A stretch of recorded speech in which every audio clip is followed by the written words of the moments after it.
We have lots to talk about in today's video, including the latest rumors around the NHL. Lots of talk today around the New York Rangers. Plus, we have some talk around the Toronto Maple Leafs and their pursuit of how they've had to deal with Calgary Flames. Is there a such thing as a trade living tax when the Flames are concerned? Plus, we have the latest updates on the JT Miller situation in Vancouver and a crazy rumor involving Evgeny Malkin maybe moving on to go to the Dallas Stars. Plus, we have the Four Nation face-off rosters, lots of injury updates, and more coming up next.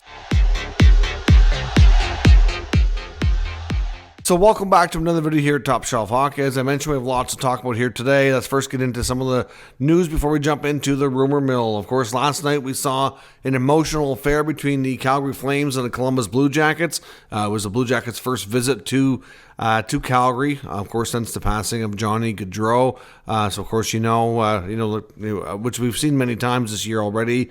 But we knew it was going to be another night of Gaudreau being honored. We knew his family was going to have a heavy presence at the game. His parents were there, his wife, children, and many other family members made the long trip to Calgary to be a part of it. The Flames did a beautiful job at honoring Gaudreau. Not too many dry eyes in the crowd. The ceremonial face-off with his parents there and Sean Monahan taking the draw for the Jackets and Captain Michael Backlund on the other side. And at the end of the night, of course, the Flames win the game, and they announced Johnny Gaudreau as first star. The Flames got all three stars.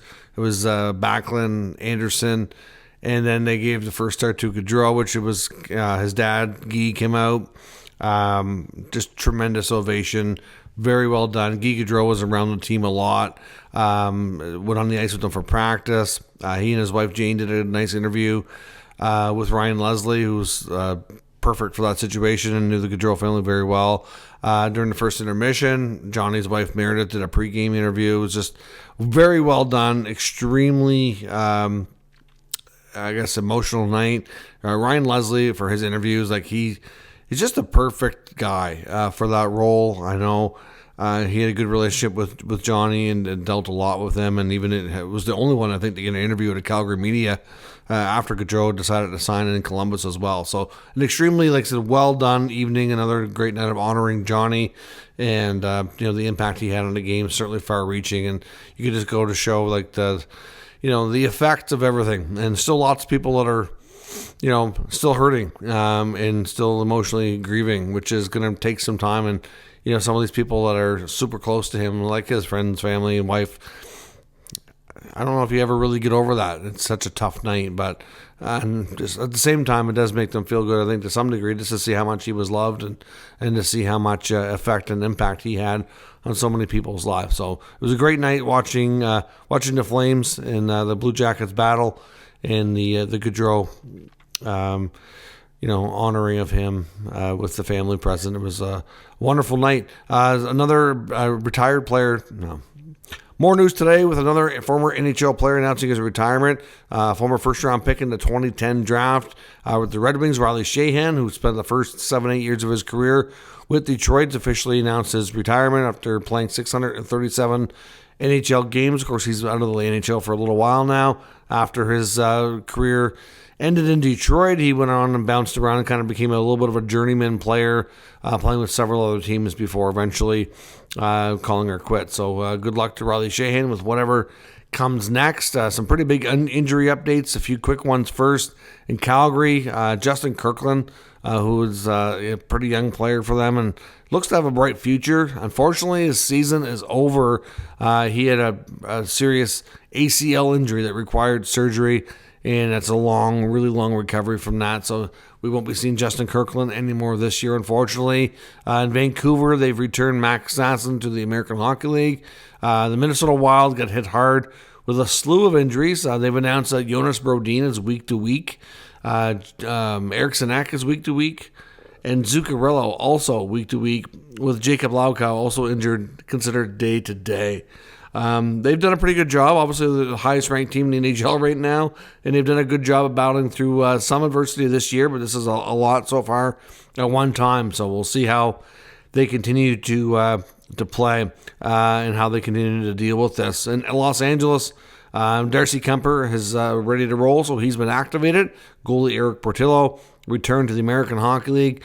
In Anaheim, defenseman Cam Fowler, who's been in the rumor mill for somebody who's expected to be traded this year, has been out of the lineup for a while dealing with an injury, so he's back. So, of course, that'll help things when it comes to not only the Ducks being better on the back end, but also will help create more of a buzz around him and his availability.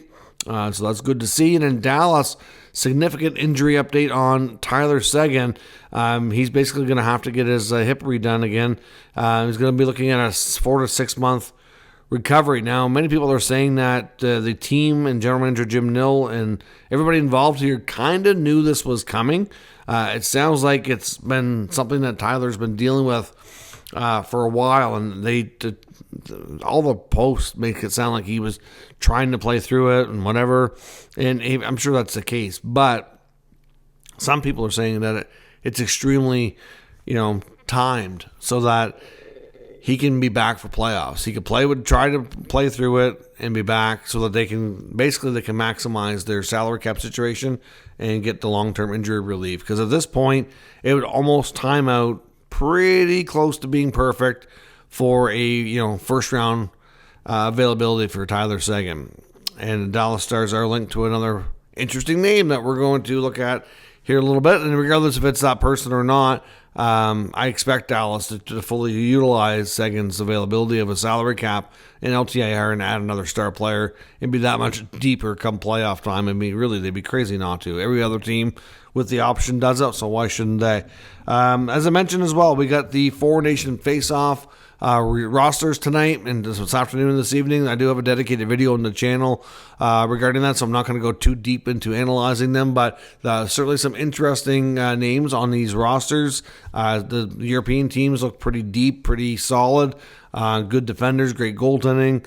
The American and Canadian teams had a couple omissions each that I think were pretty interesting. The Americans opted to go with guys like Vinny Trocheck and Brock Nelson, Chris Kreider, who may not be having the greatest seasons. Obviously, they have history with USA Hockey, and they've been good players throughout their careers. It's not that they're not good players. I just thought they might go with more like a Clayton Keller or a Tage Thompson or a Cole Caulfield, somebody who's having an excellent season, so to speak. They have, I think it's 10 out of 12 forwards, or maybe it's 11 out of 13, are left shot too. They hardly have any right shot forwards. A guy like Caulfield's a right shot, right up near the top of the NHL in scoring goals. I thought at the very least he'd get a shot as a 13th forward, but not so much. And in Canada, Seth Jarvis made the team. He was a little bit of a surprise. I mean, he's a great player.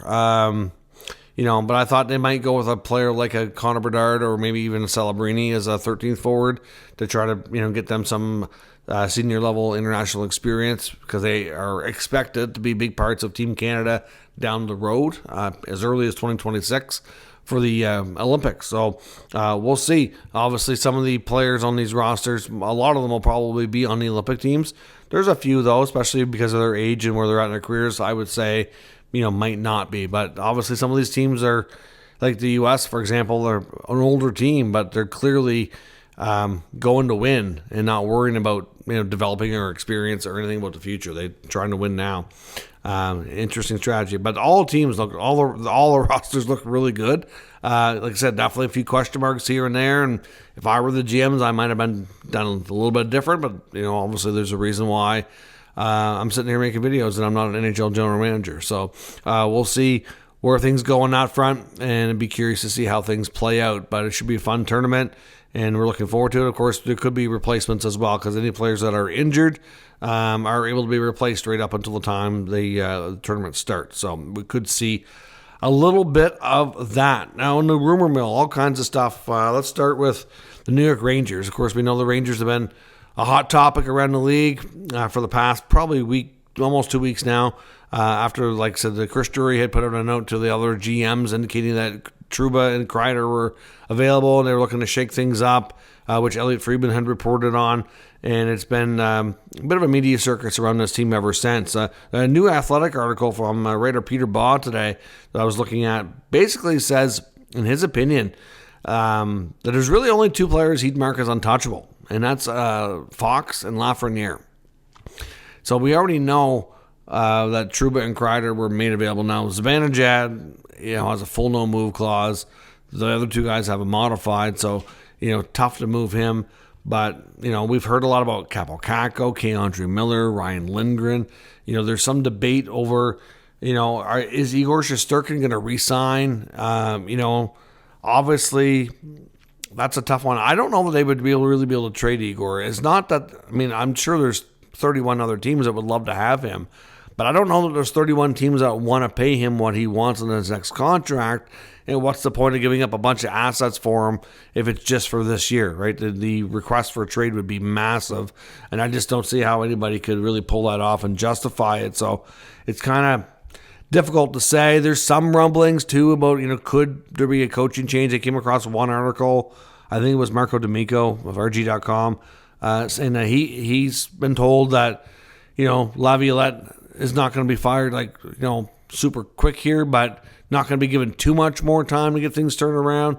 And that there was some talk about Coach Joe Quenneville being a potential replacement. Now, Larry Brooks, who's a well-connected Rangers reporter for the New York Post, he denied those reports and doesn't think that Quenneville is in the mix or will be in the mix if they do make a change, and doesn't seem to think that Laviolette's in super trouble right now. So, conflicting reports, but I'd probably think that the Larry Brooks report's more accurate. If I had to say one of them might be more accurate than the other, I would pick him. He's been longer connected to that team than the other guy.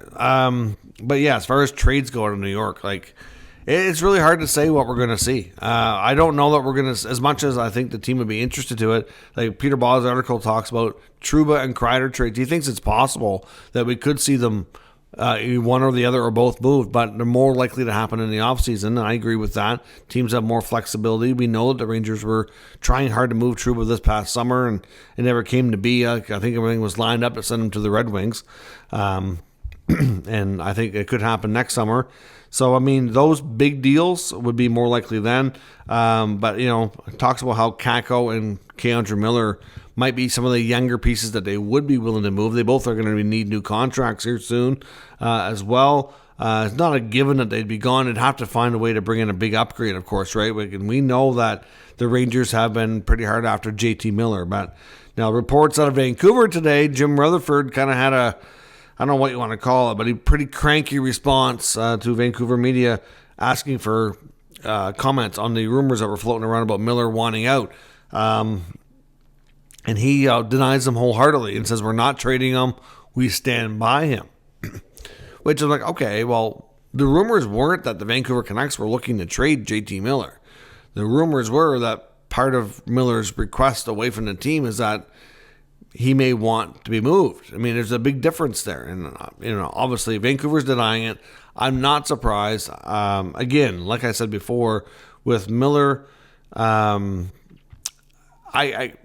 reports that we talked about, I said full disclosure. We can't confirm 100% he wants out, but there are some people with sources that say that he does. So, again, at this point, we know the Canucks are denying it. And that's all we can do until we get any other sources suggesting that they are indeed true. Then we'll see. I would suspect that you'd hope that Miller would be back soon. I know there's even been some media been a little bit critical of him as well, being away from the team at a critical time. But we don't really know 100% what he's going through either. So it's really tough to really analyze the reasons when you don't really know the whole situation, because obviously that's all kept private. But at this point, we can say that the Canucks deny wholeheartedly that Miller wants to be moved, or that they're going to move him, is what the words of Jim Rutherford were. So we'll see how that goes, and whether or not Miller, the Rangers may need a new target, and obviously there's lots of players that could be moved, according to Peter Ball. That I think that there's not too many things that Chris Drury wouldn't be open to if he feels it makes his team better. Now, I want to talk about Toronto a little bit as well. Of course, Jeff Merrick's new show, The Sheet's been interesting here this week, the last few days. Today he was talking again about how the Leafs probably want to add down the middle sometime later in the season ahead of the playoffs. And that, he's talked a few times how he feels that Nazem Kadri is the perfect fit, great reunion. He'd be the ideal guy to go back there and what have you. And today he was talking about how he feels that with the Calgary Flames have what he refers to as a trade living tax. We know that the Leafs and Brad Treliving tried to trade for Tanev and Zadorov, ideally as a package, or at least get one of them or something with the Flames last season, well ahead of the deadline, when it was made clear that the Flames were going into sell mode. And Craig Conroy wouldn't really give the Leafs much of a deal at all. Like they really didn't want to trade them to Toronto. They were kind of extorting a significant price inflation on the Leafs compared to other teams. And at the end of the day, they sent both players elsewhere. And what Merrick is saying is that we know how things went down in Calgary, that Brad Treliving kind of left on, I can't say like awkward terms, but at some, I guess in Calgary, they feel like there's bad blood and that they didn't like how things went down, and he abruptly resigned. And some kind of hold that against them still. And there's, like I said, there's some bad blood there. So for Gaudreau to go to Toronto, for one, it's going to be complicated because of the cap. For number two, it sounds like the Leafs would have to highly overpay over any other team. He also went on to say he wonders, though, if the Leafs were making a good deal and that it set up the Flames to be in a better cap situation and get some good assets and really help the team get better, would he really turn it down? But at the end of the day, if he wants to trade Gaudreau, and that gets known that Gaudreau's available, there's going to be several teams trying to get in on that. And again, he's probably going to make Treliving overpay, you would think, right? But I know Gaudreau has some trade protection too, so he's going to have a say where he goes. And it was believed last summer that for a while at least, Gaudreau was considered available by the Flames. They were willing to move him for the right deal, and that he was willing to go to the Leafs as a reunion at that point. But again, lots of term and money left on this contract. Hard to say, but regardless if it's Gaudreau or somebody else, is Merrick onto something that they kind of consider having a trade living tax, and it's going to make the Leafs very difficult to deal with Calgary, because obviously there's been a lot of other players between last year and this year that they obviously like and may have a difficult time getting a deal done. Now, as I mentioned as well, another crazy rumor came out of nowhere today, didn't see coming, but Cam Robinson, who mainly works in the prospect world, he's more of a prospect guru, put out a video saying that he's had a rumor that he's kind of been sitting on for a little while, that obviously a trusted source of his, that says that there's a possibility we could see Evgeny Malkin traded to the Dallas Stars sometime before the NHL trade deadline. Now, basically the reason he decided to come out with it now is because the announcement of Tyler Seguin's injury opens up the door from a cap space perspective to allow Dallas to make a move like that and not really have to move out anything money-wise. Now, of course, Evgeny Malkin, if he were to be traded, the Penguins are going to want a big return, there's no doubt. But at least, it could be futures-based, right? Wouldn't have to worry about, from a cap perspective, what's coming off the cap going the other way. It could be, whatever, right? As long as Pittsburgh's happy, Dallas could absorb it because of the LTIR availability of Tyler Seguin's $9+ million contract. So, he says that this has been something that has been discussed for a while, and that it's, could be something that we see. Now, like he said, though, it gets complicated because, for one, Malkin has to agree to it. Number two, they have to figure out a trade package. He mentions, could Kyle Dubas try to pry out one of the top young players from Dallas? Would they have any chance to get a Thomas Harley or a Logan Stankoven or Wyatt Johnson? And I'm going to say no, and no. There's no way Dallas moves one of those players. Now, would they be interested in Malkin? I can see why not. He's a proven playoff performer, 3-time Cup champion. Sure, if you could figure out a way to add Malkin to your playoff roster, why wouldn't you? But like I said, I don't know for sure that he wants to. There's been a lot of talk with Pittsburgh being so low in the standings, and I know that most reporters would say Crosby, Letang, and Malkin don't want to go anywhere. And I think they're all accepting of the fact that they probably are going to stay. But we've heard reports about Letang multiple times from multiple sources that he would be willing to take a trade. Now, he might be picking where he goes. That would be expected, but that he's willing. Now, we don't know that about Malkin. All we've ever heard Malkin or Crosby say is they've signed in Pittsburgh and they're quite content to ride it out and stay with their friends, and they understand that it is what it is.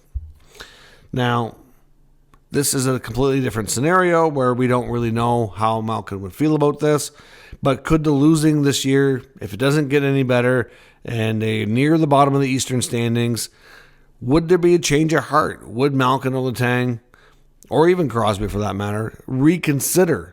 I know there's lots of teams, we've heard lots of, not even rumors, but like just, people talking about, geez, what would it take to get Crosby to come here? Would he consider leaving after the frustrations of losing so much? And you don't know that he would, but would Malkin? I'm not sure, obviously, the sources for Cam Robinson on this deal, so we can't really say how likely it is, but I would say that, for one, if Pittsburgh is going to want a big return, they're not going to get as much as you think. For one, no way Dallas moves off one of those top young players. Now, would they move somebody who's not as important to the roster right now? Maybe like a Bork or a Bischel, first-round pick, other prospect, something along those lines. They could still get some decent stuff coming back, but it's not going to be that grade A, established top young player. I just don't see how Dallas really gets better in the short and long term by doing that. So it's an interesting rumor. Pittsburgh is going to be a team to watch. I do expect there to be more chatter around these guys, just because they're not used to losing, and as much as they've all kind of committed to sticking it out, you got to think it's going to take its toll on them. And secondly, you have to think that at some point, if Kyle Dubas gets a trade offer that's intriguing enough, he's going to have to, no choice but to have a conversation with them and say, like, hey, is there any way you would want to consider this, right? So, that's kind of how Robinson breaks it down in his video. He's like, first up, he's like, basically that Dallas has been, very much interested in Malkin. Obviously, he says, Malkin would have to agree to it, which we don't know if he would.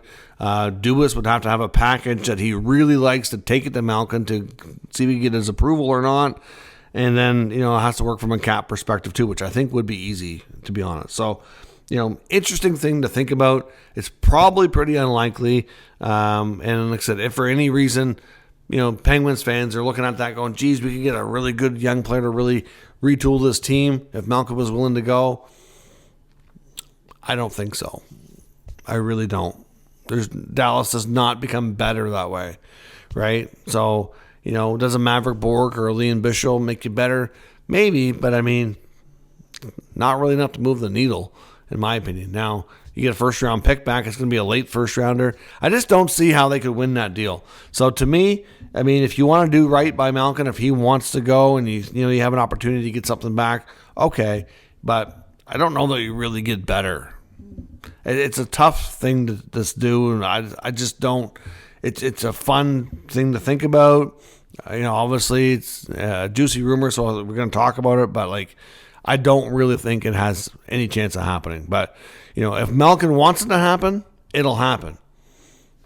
But it might not be a great return for the Penguins. So let me see what everybody thinks about that in the comments. We'll discuss further. If you're new to the channel, make sure you subscribe and stick around.